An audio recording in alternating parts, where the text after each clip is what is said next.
First things first, I'd like to bring out my puppet. This is Josie. There you go. You all know Josie, right? But I named mine Angelina. That's right. So everyone, please meet Angelina, my puppet. That's right. Now, our first lesson for today. I hope you don't mind if I start with this one because for me this is very, very important. All right. Now, before we start, I'd like to just make sure that this is clear. I'd like everybody to know that I will be speaking, I will be teaching in the point of view of a beginner. All right. So if you're a professional already, or if you are semi-amateur, you probably don't need this. But again, I will be teaching this in the point of view of a beginner. All right? All right. Having said that, I'd like to teach you the very, very first lesson for today. Of course, there are two kinds of ventriloquial puppets. As far as hand entry is concerned, this is this is bottom entry. That means my hand goes to the mouth through the bottom part of the puppet. That's why we call it the bottom entry. And there is also a puppet which has a back entry. I have some of those puppets with me, but for puppets, we use bottom entry puppets. All right? Okay, so our puppets are bottom entry. All right? Now, you will also need a ventriloquist stand or a vent stand. There you go. Now, my first lesson, which I find very, very important, is the appearance of your puppet in front of an audience. All right? Yes, very, very important because what the people see has something to do with what people feel. If they see the puppet uncomfortable, like for example, the elbow is twisted, or she's sitting on her arm like that, or her hand like that, the audience feels this. All right? Okay? So make sure your puppet looks comfortable in front of the audience. How do you do this? You practice in front of the mirror, practice in front of a camera, and try to see how your puppet looks like in front of an audience. All right? Now, I'd like to show you this because this is very important. When your puppet is seated on your ventriloquist stand, if you notice, my elbow is on the edge of the vent stand, and sometimes it goes on top of the vent stand. This is very, very important. All right. When my elbow is not on the vent stand, the puppet looks like this. She's slouching a little bit, right? Now, when my elbow is on the vent stand, it makes the puppet look bigger. And there we go. Puppet bigger. So this is how it looks if my elbow is off the vent stand. And this is how it looks when my elbow is on the vent stand. We actually use both techniques, okay? Sometimes, or I should say most of the time, the elbow is on the vent stand, but sometimes the elbow should go off the vent stand, especially if she's doing like this, or laughing, or anything, okay? It depends on what you want your puppet to look like in front of an audience, all right? Now, I apologize if I'm looking towards the monitor. I want to make sure the puppet looks really nice. All right?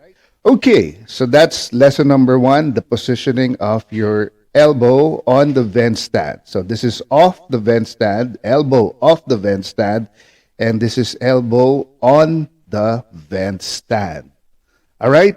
Lesson number 2 is the hands of your puppet. Make sure they look comfortable as far as the puppet is concerned. Again, I told you what the audience sees, they feel.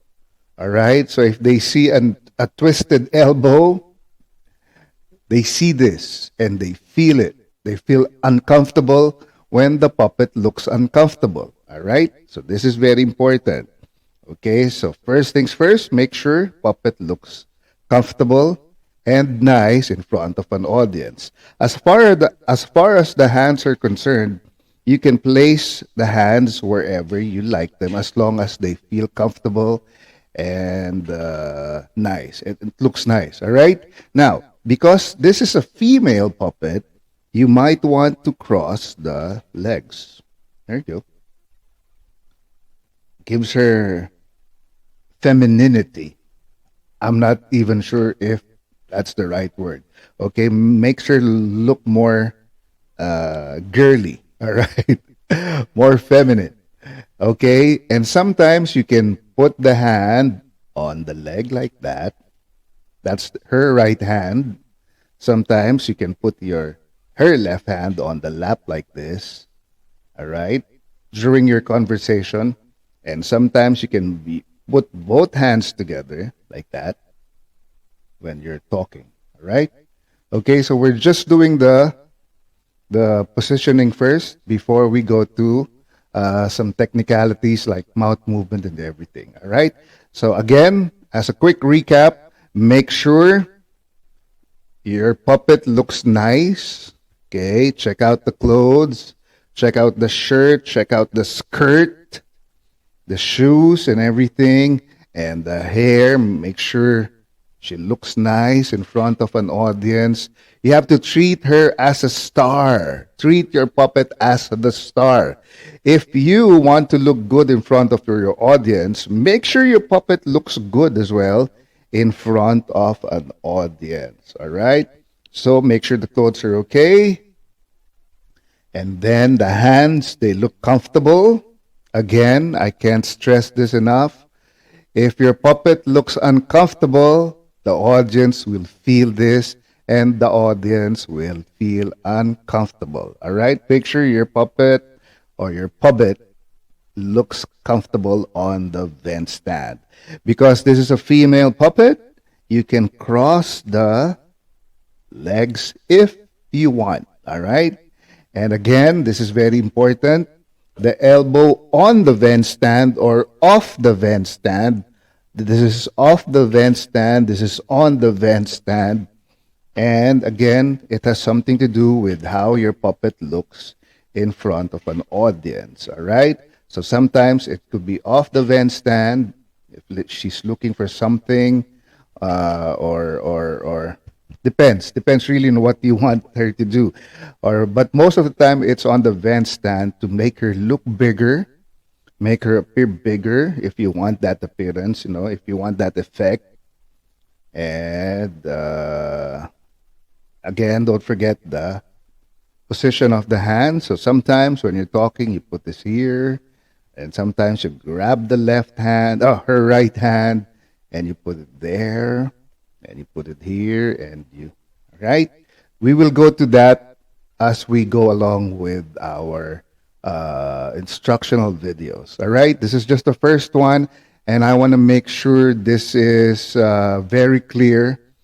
The appearance of your puppet in front of an audience is very, very important. All right? All right? Okay, so that's lesson number 1, and thank you very much.